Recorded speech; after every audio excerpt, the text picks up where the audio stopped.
మహాకుంభమేళ సందర్భంగా త్రివేణి సంగమ జలాలతో అభిషేకం కూడా చేసుకొని స్వామిని పరిపూర్ణంగా ప్రార్థించుకుంటున్నాం. అనాయాసేన మరణం వినా దైన్యేన జీవనం దేహి మే కృపయా శంభో త్వయి భక్తి మచంచలావని. ప్రతి మనిషికి కూడా ఏం కావాలి మొదలుగా అంటే అనాయాస మరణం కావాలి. మొదలుగా కోరుకునేది ఏంటి అంటే మరణమే కోరుకుంటూ ఉంటారు.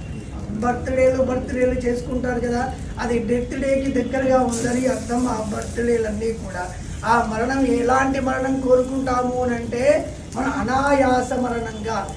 ఈ లోకంలో ఈరోజు చూస్తుంటే చాలా అరుదుగా దొరుకుతుంటుంది అనాయాస మరణం. ఎంతో ఆయాసపడే ఈ శరీరాన్ని వదులుకునే వాళ్ళు చాలా మంది ఉన్నారు.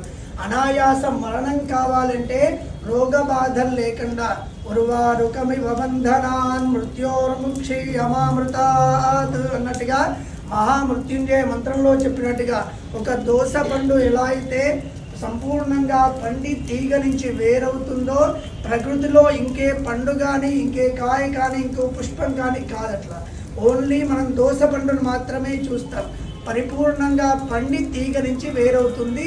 ఉర్వారుకం అంటే దోస పండు అని. అట్లా మా జీవితంలో కూడా ధర్మబద్ధమైన భోగభాగ్యాలన్నీ కూడా అనుభవించి గురువుల సంపూర్ణమైన అనుగ్రహాన్ని పొంది ఈ జీవితం ఇక్కడ తీసుకొని ఇంకా మంచి జీవితాన్ని తీసుకోవాలి.